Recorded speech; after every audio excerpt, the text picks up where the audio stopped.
Life can get hectic when you start a family, but Which can help you make confident decisions from improving your home to financial planning. We'll make sure you're prepared. Whether you're looking to reduce your household bills, seeking advice around your child's health, or want to find our best buys for your new home, Which has got you covered. Use our expert advice to make the right choices for you and your growing family by visiting which.co.uk/growing family. That's where you'll find everything you need to make confident decisions and have peace of mind that all the advice you're getting is 100% independent. So to find out more, just head to which.co.uk/growing family.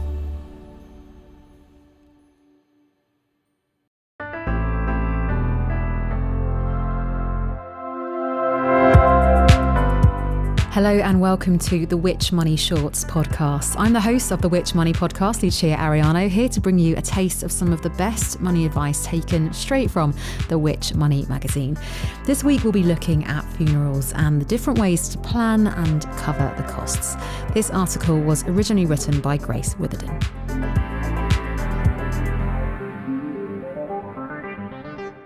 They say nothing is certain in life except death and taxes. But while there are tough penalties if you don't pay your taxes, no one's chasing you to plan your funeral.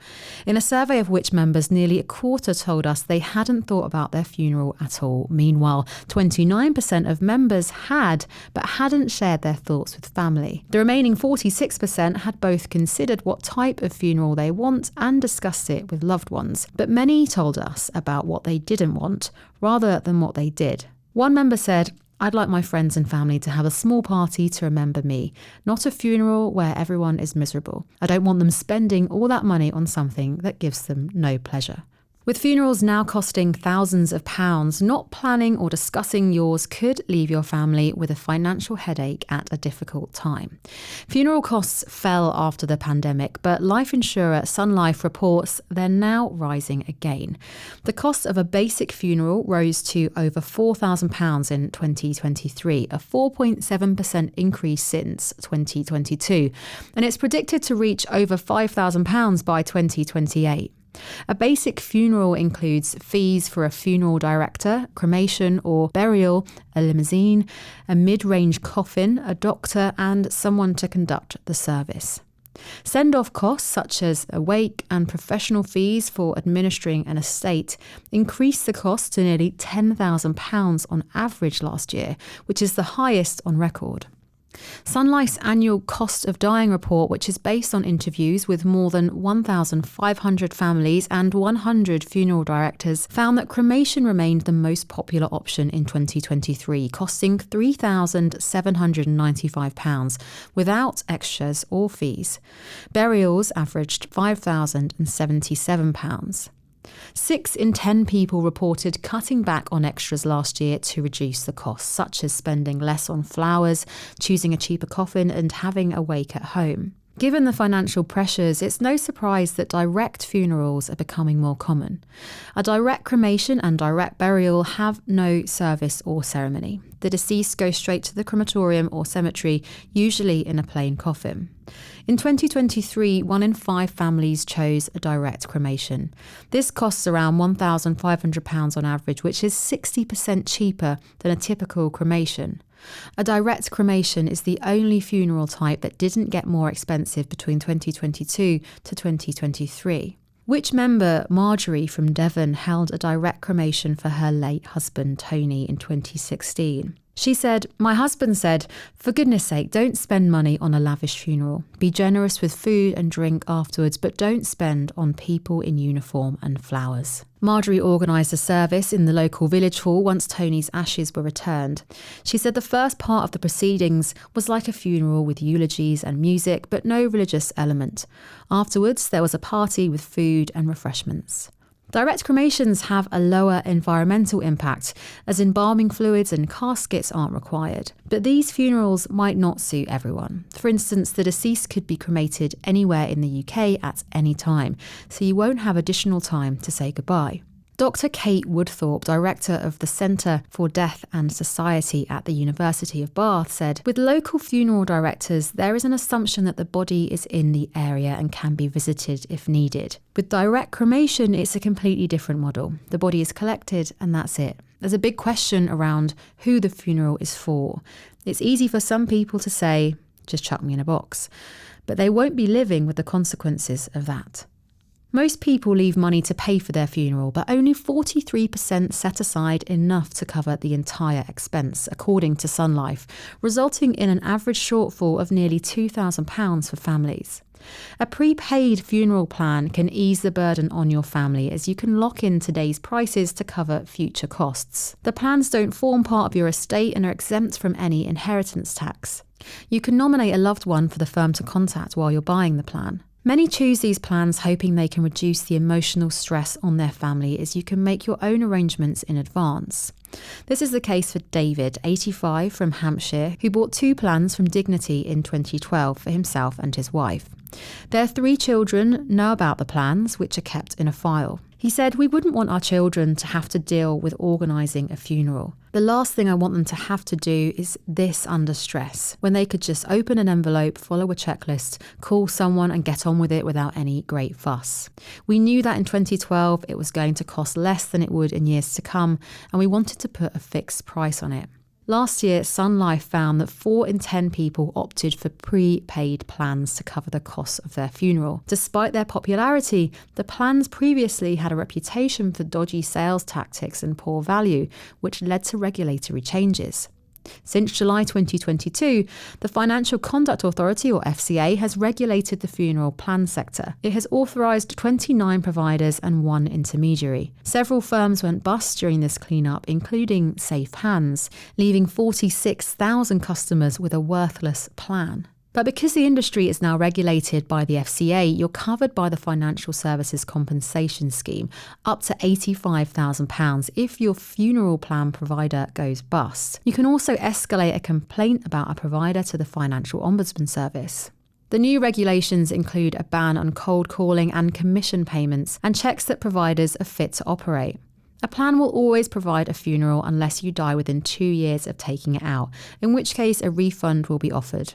If you cancel within 30 days, you'll always get a refund, although a reasonable admin fee may be charged. Funeral plan providers are also bound by the Consumer Duty rules, brought in last July by the FCA to raise the standards of how financial firms treat customers. It means that funeral plan customers should receive communications they can understand, products and services that meet their needs and offer a fair value, and get the customer support they need when they need it.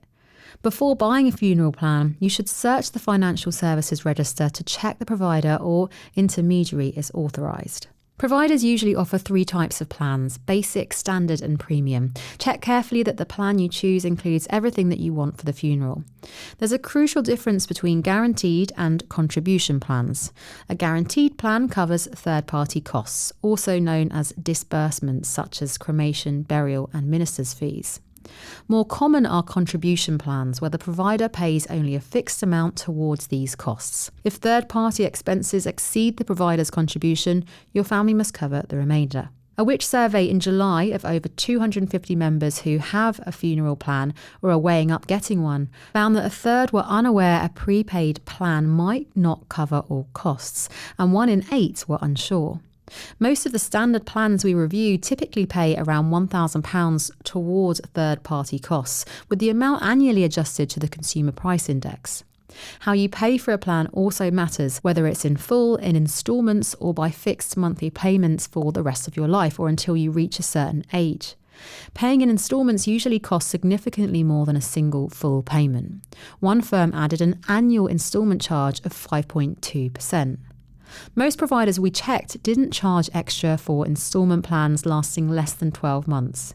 If you need longer to pay, consider using a credit card that has a 0% period on purchases.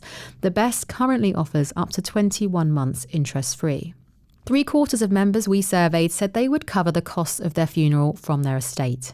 While your bank account is frozen upon your death, banks should release funds for the funeral if given an itemised account from the funeral director and a copy of the death certificate. If funds can't be released in time, your family may need to pay upfront and be reimbursed after probate is granted. Over 50s life insurance, which pays a fixed lump sum upon death, is marketed as a way to help cover funeral costs. However, unless you're in poor health and have a limited life expectancy, you may find that you end up paying more in premiums than the policy actually pays out. Consider medically underwritten life insurance instead. People receiving certain benefits or tax credits, such as pension credit, might be eligible for state support. In England, Wales and Northern Ireland, a funeral expenses payment covers cremation or burial costs and up to £1,000 towards other expenses. In Scotland, the funeral support payment averages £1,800. You may have very specific requests that you want for your funeral. One member told us, "I want my ashes spread into my favourite river so my daughters can visit a nice place if they want to." Others wish to be buried in the same graveyard as family, or, as one member said, put in line with our 23 cats' graves in our field. Therefore, it's important to put your wishes in writing to avoid any doubt or disagreement among loved ones. You could write a letter of wishes, a document that accompanies your will. However, be aware that this isn't legally binding and shouldn't be witnessed when signed and dated to prevent any claims that this is a binding will.